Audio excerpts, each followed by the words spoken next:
Hai, apa kaps? Jumpa lagi di channel saya Wawan Fatrin. Kabar baik ya guys di sini. Bagaimana kabar kalian semua yang ada di sana? Nah, pada video kali ini saya ingin memberikan pengalaman saya selama saya tinggal di Jakarta. Nah, sesuai dengan judulnya yaitu biaya-biaya yang kalian harus penuhi sebagai perantau selama hidup di Jakarta. Well, to be honest, menurut gue ini bukan masalah tinggal di Jakarta terus harus punya biaya-biaya ini yang dipenuhi gitu. Tapi dimanapun kalian tinggal pasti akan selalu muncul biaya-biaya seperti ini. Mulai dari biaya transportasi, biaya hidup seperti biaya makan, dan juga biaya tempat tinggal. Nah, kebutuhan dasar manusia pasti tempat tinggal, makan, dan juga ya kalau kalian beraktivitas pasti kalian butuh transportasi. Saya adalah anak yang lahir besar tidak di Jakarta. Saya asli Sumatera Selatan, tepatnya Kota Palembang. Nah, saya mulai pindah ke Jakarta yaitu tahun 2017 awal gitu. Terus ya sampai sekarang. Nah, dari beberapa pengalaman yang saya rasakan yaitu biaya hidup di Jakarta ternyata tidak menyeramkan atau tidak sebesar yang saya pikir rupanya, yang saya dapatkan dari orang-orang atau rekan-rekan saya pada saat saya masih di Palembang. Beberapa biaya-biaya ini sudah saya rangkum yang mudah-mudahan membantu kalian semua nih yang masih galau, yang masih bingung, yang masih ragu-ragu mengadu nasib di Jakarta. Nah, hal yang pertama yang kalian harus ketahui sebelum kalian membuat neraca keuangan, celan neraca keuangan atau mungkin perhitungan keuangan lah ya standarnya gitu ya untuk tinggal di Jakarta adalah kalian harus tahu upah minimum di Jakarta. Nah, per tahun 2020 kemarin upah minimum Jakarta berada di angka 4.200 sekian. Cukup besar ya emang kedengarannya ya kalau dibandingkan sama kota-kota lain yang ada di Indonesia. Yang pertama adalah biaya tempat tinggal. Biaya tempat tinggal di Jakarta mungkin sangat variatif ya, apalagi Jakarta itu cukup luas gitu. Bahkan sangat luas dibanding kota-kota yang ada di Indonesia lainnya. Mulai dari Jakarta Selatan, Jakarta Pusat, Jakarta Timur, Jakarta Barat. Nah, beberapa tempat tinggal atau kos-kosan yang ada di Jakarta sudah saya simpulkan. Saya sudah compile sekitar masing-masing daerah atau masing-masing distrik Jakarta itu 3 kos-kosan. Nah, pastikan ya kalau kalian ingin tinggal di Jakarta, maka video ini memberikan gambaran tentang biaya yang minimalis atau tempat tinggal yang cukup minimalis. Jadi kalian yang mungkin punya ekspektasi di apartemen atau di rumah yang cukup besar atau mungkin di townhouse, kayaknya uh, video ini nggak cocok ya buat kalian. Well, lagian siapa sih kira-kira yang merantau langsung tinggal di townhouse? Jadi range-nya saya mulai dari 1 juta rupiah aja nih. Jadi maksimal tuh udah 1 juta rupiah. Pokoknya udah kalau lebih dari 1 juta udah nggak bisa kita blacklist ya. Karena kita sepakat untuk memulai hidup sebagai perantauan yaitu dengan mengeluarkan biaya seminimal-minimal mungkin. Nah, kalau ngomongin tempat tinggal, Jakarta Selatan ini cukup lumayan tinggi nih teman-teman atau guys ya buat kalian yang pengen tinggal di Jakarta, khususnya Jakarta Selatan. Dari sini kita lihat ya harganya 1.050.000 ya, lebih-lebih dikit lah ya. Terus untuk fasilitasnya lumayan ya, ada AC, ada kasur, ada wifi, terus kamar mandinya di luar, terus kloset duduk. Untuk ukuran kamarnya 3,3, sorry 3 kali 3, kok 3,3, 3 kali 3. Untuk garasinya jika kalian punya motor ya gitu, kita lihat di sini garasinya kayaknya cuma ditaruh di parkir di depan teras aja gitu ya, nggak ada garasi yang proper untuk kendaraan. Udah dapat tempat tidur lumayan sih ini, tempat tidurnya juga karena ada yang langsung kasur ke lantai gitu kan. Nah ini ada kayak ada dipannya ya, dan juga ada meja belajar nih buat kalian atau meja kerja buat kalian pengen ya ngerjain sesuatu di sana.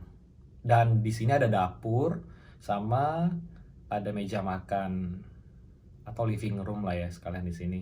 Jadi pas banget ya buat kalian yang mungkin ingin hidup hemat dan juga apa ya, ingin ngajak teman-teman juga mungkin masak-masak kan sambil bisa hemat. Kos yang ini lumayan jadi bisa referensi sih, kos Oma Wijaya ini. Kemudian dari Jakarta Selatan nih masih ada kos Shakila tipe A. Nah, tepatnya di Mampang Perapatan. Nah, ini agak lebih murah ya, guys. Karena di sini cuma Rp850.000 saja. Namun, ini nggak termasuk di ini ya, nggak termasuk apa namanya? Nggak termasuk listrik ya. Kita bisa lihat sama-sama, berarti kita harus membiayai sendiri listriknya. Kemudian, nah yang untungnya di sini kamar mandinya di dalam. Terus tetap dapat fasilitas kasur sama kloset jongkok. Luas kamarnya 3x4. Agak gede dikit ya ketimbang yang tadi. 3x3 kalau tadi ya. Namun ada beberapa peraturan, yaitu jam malam untuk tamu. Jadi ada batasan mungkin jam 11 malam sekitar gitu. Well, saya di sini dapatnya di mamikos.com ya. Buat kalian semua yang mungkin referensi ini kurang, nanti bisa cari-cari lagi di mamikos.com, bisa langsung dibuka aja di Google Search ya. Di sana banyak banget, tinggal kalian tulis sendiri daerah-daerah mana yang kalian pengen cari tahu tempat kos-kosannya gitu. Cuman ini kan saya hanya menyimpulkan saja gitu dari pengalaman saya dan yang saya pikir ini yang terbaik gitu. Kita beralih ke berikutnya. Kos 36 Kebayoran Baru, Jakarta Selatan. Nah, harganya 1 juta rupiah lah ini 999.999. Luas kamar 3x3, namun di sini fasilitasnya sudah AC, kamar mandi di dalam. Terus kasur. Nah, ada WiFi di sini. Ini keren nih WiFi-nya. Karena dengan punya WiFi berarti kita bisa menghemat biaya kuota kita ya, kuota handphone. Paling nggak kalau mau pakainya di luar tempat kos-kosan, mungkin di kantor atau mungkin di jalan. Sudah dapat kasur, udah dapat AC. Untuk suasananya ya lumayan lah ya, standar. Udah dapat kasur, ada juga lemari kecil kayaknya kalau berdasarkan di foto. Terus ada toilet dalam dan juga cermin untuk ngaca. Kalau ngomong Jakarta Selatan sebenarnya lumayan memang ya guys. Lumayan besar sih biayanya memang dibanding Jakarta-Jakarta lain. Kita lihat ya. Di sini yang berikutnya ada Jakarta Pusat. Nah, Jakarta Pusat nama kosnya kos Yupri tipe B Menteng. Nah, kalau di Menteng tuh bener-bener yang namanya Menteng tengah-tengah banget gitu ya. Namanya Jakarta Pusat, tengah-tengah banget Menteng. Jadi kalian mau kemana-mana tuh sudah sangat bisa dipastikan sangat dekat dan juga ramah yang namanya transportasi umum. Transjakarta, MRT, komuter lain, deket lah gitu. Intinya kayak kalian pakai Gojek apa sih 10.000 kali sampai gitu dari kos-kosan ini atau mungkin jalan kaki, saking dekatnya gitu. Kita lihat ya untuk fasilitasnya ada tidak termasuk listrik, artinya tokennya tetap kalian isi sendiri. Untuk luas kamarnya 3x2,5, agak lebih kecil ini ya dibanding yang Jakarta Selatan. Fasilitasnya ada WiFi, ada kasur, kamar mandinya tapi di luar ini, dan juga kloset jongkok. Ada jam malam dan dilarang merokok di kamar. Tapi sebenarnya kayaknya agak ini juga ya, agak kurang jelas juga ya. Nah, kita bisa lihat ya, lumayan sih kasurnya untuk satu orang aja dan juga dapat lemari pakaian. Jadi kalau kalian yang bawa pakaian yang mungkin agak cukup banyak dan juga mungkin untuk sekedar nyetok Indomie mungkin di sini bisa nih disusun langsung di lemari, jadi nggak berantakan di dalam koper aja gitu atau mungkin berserakan. Dan juga di sini kita bisa lihat sama-sama ya, di sini ada dapur, artinya kalian benar-benar bisa masak di sini, bisa hemat gitu. Ada living room juga, jadi buat kalian yang punya tamu atau teman yang datang sekedar ya ngopi-ngopi atau nongkrong-nongkrong aja, bisa banget nih di sini. Lumayan sih ini, apalagi di bawah 1 juta rupiah ya, cuma 700.000 rupiah. Mungkin kalau estimasinya kalau kalian listrik sendiri 100.000 lah ya, jadi kalau 700.000 artinya 800.000 kalian per bulan. Nah, berikutnya kita lihat lagi nih, ada apa nih, yaitu kos ceria tipe G. Kita masih di Jakarta Pusat ya, tipe D yang ada di Gambir. Kita lihat fasilitasnya, lagi-lagi listrik tidak termasuk dalam satu fasilitas. Luas kamarnya 3x3. Nah, untuk fasilitas lainnya itu wifi, kasur, kamar mandi, dan kloset duduk. Kita lihat di foto. Kalau di sini sih ada TV ya. Apakah TV ini adalah fasilitas juga atau tidak? Yang jelas kalian dapat kasur ya di sini. Untuk harga juga lumayan ya, 750.000. Ada kos Cideng Timur Gambir Jakarta Pusat. Bisa kita lihat ada kasur, ada AC, enak banget ya, ada AC di sini. Ada wifi, ada kamar mandi luar dan kloset jongkok. Untuk harganya sendiri 975.000. Bisa ya diestimasi lah ya, sekitar 1.075.000. Artinya kalau kalian tinggal di sini.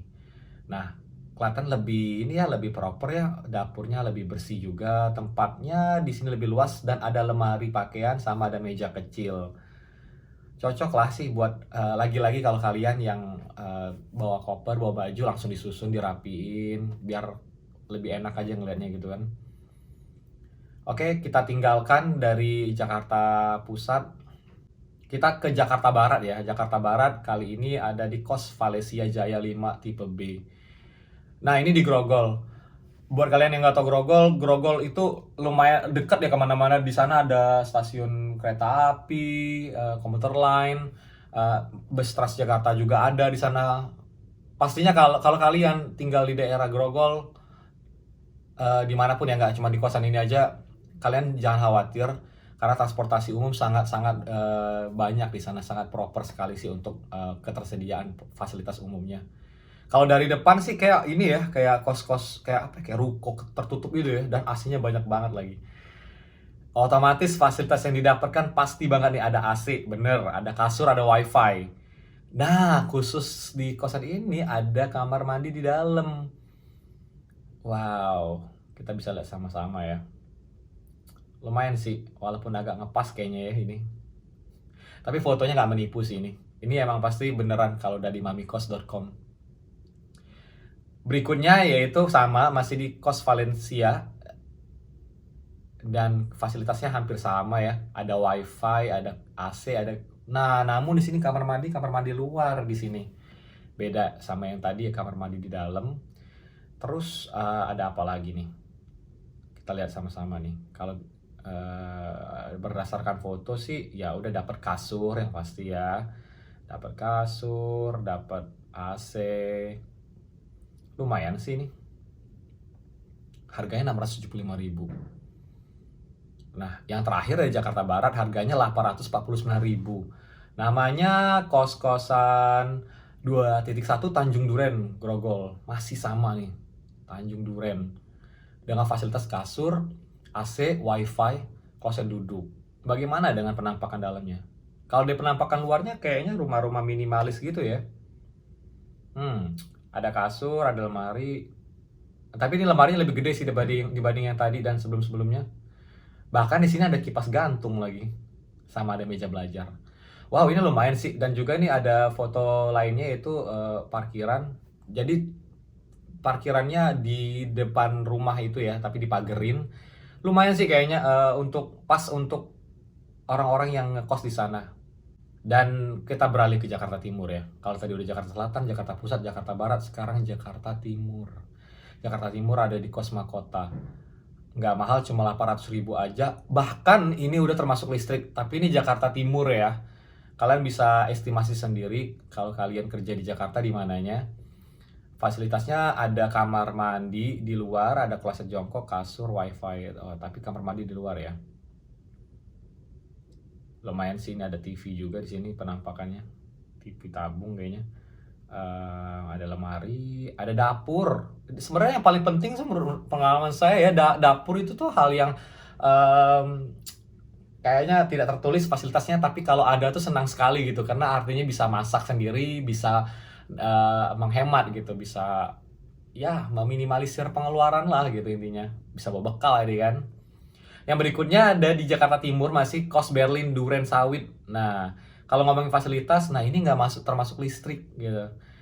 Untuk ukurannya 3x4, masih di kamar mandinya di luar, kloset duduk, dapat wifi. Kos-kosan di bawah 1 juta ya, dapat wifi. Kalau untuk ngomongin kenceng nggak kencengnya WiFi, ya itu tergantung lagi lah ya. Kalau pengalaman teman saya sih kenceng kok, dia bisa YouTubean, download juga lancar. Nggak yang semenyeramkan itu kayak namanya gratisan kadang-kadang. Terus yang terakhir ada kos Pondok Bambu Duren Sawit. Nah, ini nggak termasuk listrik ya biayanya. Ada di angka 900.000. Beda-beda tipis lah sama yang tadi ya. Fasilitasnya dapat kasur, kamar mandinya di dalam. Nah, cocok nih buat kalian semua yang males kan gitu, kalau gabung-gabung sama atau join sama orang-orang atau eh, yang kos yang di sana gitu ya. Kamarnya lumayan gede juga. Wah, ada nih garasinya. Jadi per teras ditaruh di depan teras aja kalau kita lihat di fasilitas bersamanya ya. Artinya kalian bisa naruh motor kalian di dalam. Nah guys, itu tadi kalau kita ngomongin biaya tempat tinggal, yaitu kos-kosan. Minimalis kan, ya lebih kurang 1 juta rupiah lah. Dan itu tapi di luar listrik ya. Tapi sebenarnya ada juga tadi kan yang bahkan di bawah 1 juta. Bahkan kalau kalian tambahan listrik 100.000 lah per bulan, ya masih nggak sampai 1 juta. Kalau ada yang 700.000, ada yang 675.000 tadi kan. Selesai kita bahas tempat tinggal, kita lanjut ke biaya berikutnya, yaitu biaya yang tidak kalah penting, biaya transportasi. Saya ingin menjelaskan di sini buat kalian yang belum memiliki kendaraan ya, yang belum memiliki motor misalnya. Nah, kalau kalian belum punya motor, otomatis kalian harus naik public transportasi. Public transportasi di Jakarta sangat banyak sekali ya. Dan cukup memadai, mulai dari bus Transjakarta, komuter lain, MRT. Saya ngambil contoh 3 ini aja ya. Bus Transjakarta, kita langsung breakdown biayanya berapa kira-kira. Untuk sekali jalan bus Transjakarta ini yaitu 3.500, cukup murah ya, 3.500. Tapi kalian bisa kayak rutenya lumayan jauh gitu. Kita langsung hitung-hitungan aja lah ya, biaya per bulannya berapa untuk biaya transportasi. Nah, karena estimasi saya tiap kalian memiliki waktu libur selama sebulan itu 8 hari, yaitu Sabtu Minggu, maka hari kalian kerja hanya 22 hari. Nah, 22 hari dikalikan 3.500 atau 3.500 dikalikan 22 hari, kemudian dikalikan lagi 2. Duanya itu ya biaya kalian pergi pulang ke kosan, dari kosan ke kantor, dari kantor ke kosan. Otomatis kan dikali 2 gitu. Jadi kita itu sama-sama ya guys. Kita itu sama-sama aja. Jadi 22 hari kerja dikali 3.500 sama dengan 77.000. Dikali lagi 2 yaitu biaya PP kan, artinya 154.000. Ini per bulan ya. Jadi ongkos kalian 154.000 aja per bulan kalau kalian mau naik Transjakarta. Namun, pilihan berikutnya jika kalian tidak ingin naik Transjakarta, ada komuter lain. Komuter lain ini biaya maksimalnya itu Rp6.000, lebih kurang ya. Rp6.000 kalau kalian bekerja, estimasinya masih sama 22 hari kerja. 6.000 dikalikan 22 hari, kemudian dikalikan lagi 2, yaitu pulang pergi jadwal kalian kan. Kita kalikan 6.000 dikalikan 22 hari sama dengan 132. 132 dikalikan 2 sama dengan 264, yaitu Rp264.000 kalau kalian naik komuter lain, biaya per bulan transportasi kalian. Nah, saya mau kasih pilihan yang lain nih selain bus Transjakarta, komuter lain. Nah, ini yang agak lebih enakan sih, ini agak lebih proper, nggak terlalu panas. Yang komuter lain sama bus Transjakarta nggak terlalu panas juga sih. Cuman MRT lebih proper aja sih menurut saya, karena juga baru gitu kan. Yaitu MRT. Ya, nah MRT ini biaya maksimalnya sekitar Rp14.000. 14.000 langsung kita kalikan ya, 14.000. Kalau kalian 22 hari kerja sama dengan 308.000. Dikalikan lagi 2 yaitu 616.000. Oh, jadi lebih besar ya ketimbang bus Transjakarta sama komuter lain. Selisihnya lumayan banyak, 616.000 kalau kalian mau naik MRT. Tapi memang itulah, MRT itu walaupun lebih mahal, tapi memang yang pertama kalian lebih cepat karena memang benar-benar bebas macet, dan juga lebih dingin dan lebih bagus aja sih menurut saya dalamnya. Tinggal kalian breakdown aja lah ya, pilih sendiri lah dari mana yang kalian akan pilih jadi option public transportasi kalian jika kalian mau pindah ke Jakarta. Namun jika kalian punya motor nih, anggap aja kalian punya motor, maka berapa sih kira-kira biayanya? Let's say 50.000 untuk 2 hari aja deh. Artinya 1 hari 25.000 biaya transportasi kalian motor gitu. 25.000 dikalikan 22 ya, anggap aja sama dengan 550.000 cuman. Ya kalau motor kan nggak mungkin PP gitu kan, pasti 25.000 itu buat 1 hari. Artinya cuma 550.000, lebih hemat daripada kalian naik MRT. Dan juga yang namanya naik motor alias kendaraan pribadi sendiri, kalian bebas kemana aja, mau ngapain aja tuh lebih fleksibel waktunya sama perjalanan kalian itu sendiri. Nah, itu tadi ya beberapa rincian-rincian dari tempat tinggal sampai juga di kendaraan. Bagaimana dengan biaya makan? Biaya makan di Jakarta, terus terang ya pengalaman saya nggak semahal itu rupanya. Nggak yang apa ya sih? Saya kan dari Palembang ya, seperti yang saya bilang dari awal tadi, saya dari Palembang. Untuk biaya makan, kita di sini bahasnya warteg ya, warung Tegal gitu. Jadi mulai dari ada orek tempe, ada tahu, ada sambal, ada ayam goreng, ada ayam bakar, ada sayur mayur segala macam, lengkap banget.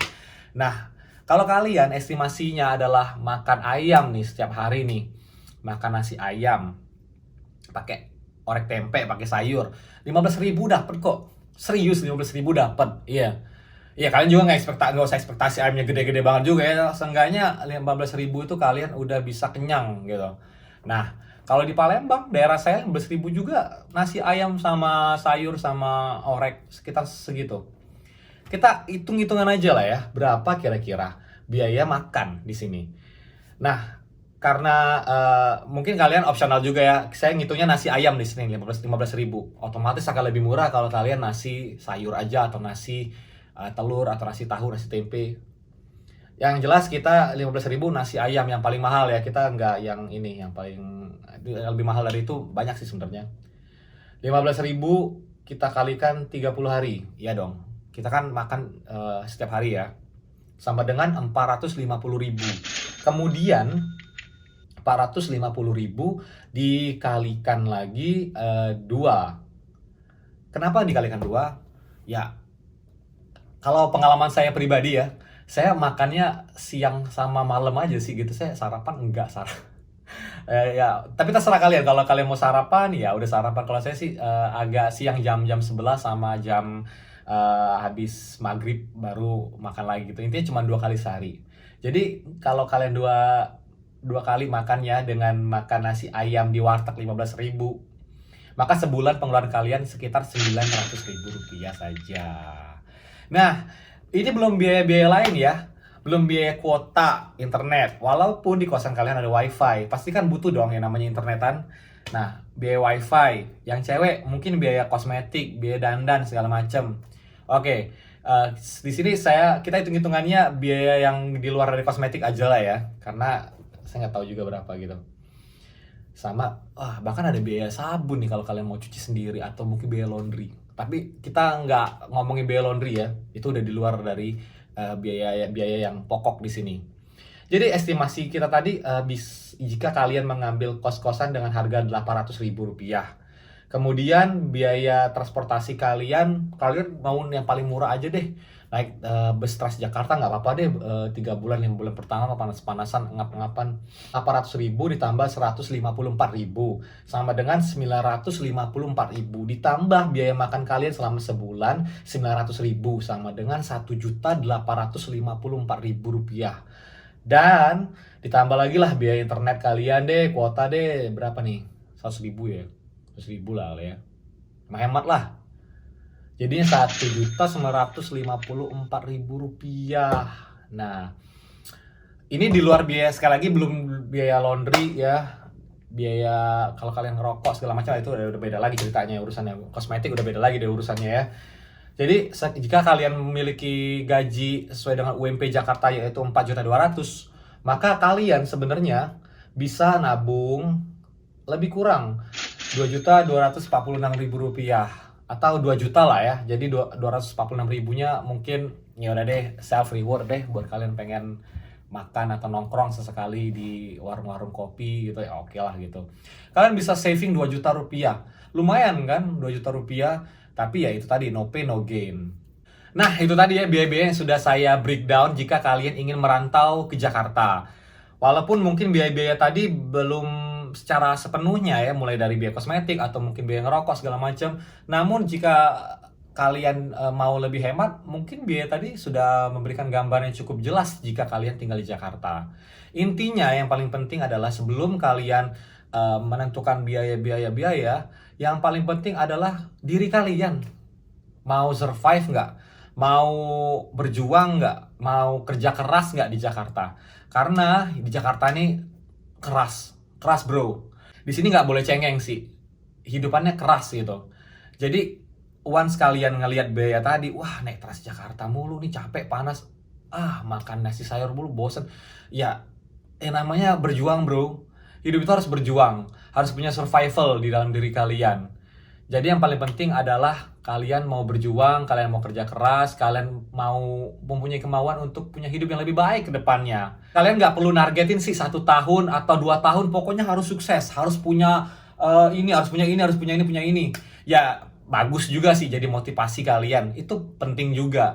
Cuman jangan terlalu terpaku sama goal yang kalian buat ya. Jika kalian sekarang ini masih ragu-ragu, masih merenung, nanti gagal, nanti ini, nanti itu, terlalu banyak anak ini, anak itu. Intinya tuh jalan aja dulu. Dan satu lagi, jika kalian merantau ke Jakarta, jangan langsung set the goals, tapi set yourself to be bigger dan punya pengalaman yang lebih banyak. Intinya tuh enrich your experience, enrich your journey di Jakarta. Temukan pengalaman-pengalaman baru. Di Jakarta ini semua orang tuh ada gitu. Orang Sumatera, orang Jawa, orang NTT, belum lagi dari luar negeri. Banyak banget di sini. Jadi di sini udah kayak kota yang bener-bener melting pot. Semuanya ada. Tinggal kalian aja mau mengembangkan diri kalian, mau kenal dengan banyak orang apa enggak di sini. Semuanya balik lagi ke diri kalian. Biaya-biaya tadi mungkin sekali lagi bisa relate ke kalian, atau mungkin bisa kurang relate, atau mungkin nggak relate sama sekali ke kalian. Yang jelas yang namanya awal-awal merantau, kalian harus minimalis dulu. Harus seminimal-minimal dulu. Lihat dulu medan perang situasinya. Jangan langsung ngeluarin duit semau-maunya, jangan foya-foya. Oke, itu aja. Nggak mau menggurui juga, tapi ini pengalaman saya aja pribadi. Semoga kalian sukses pindah ke sini, jangan cepat menyerah, harus kuatkan tekad, harus bulatkan tekad. Yakin kalau kalian bisa membahagiakan diri kalian, baru orang tua kalian. Diri kalian dulu harus bahagia, baru orang tua kalian. Kita ketemu lagi ya di video-video berikutnya. Saya Wawan, see you.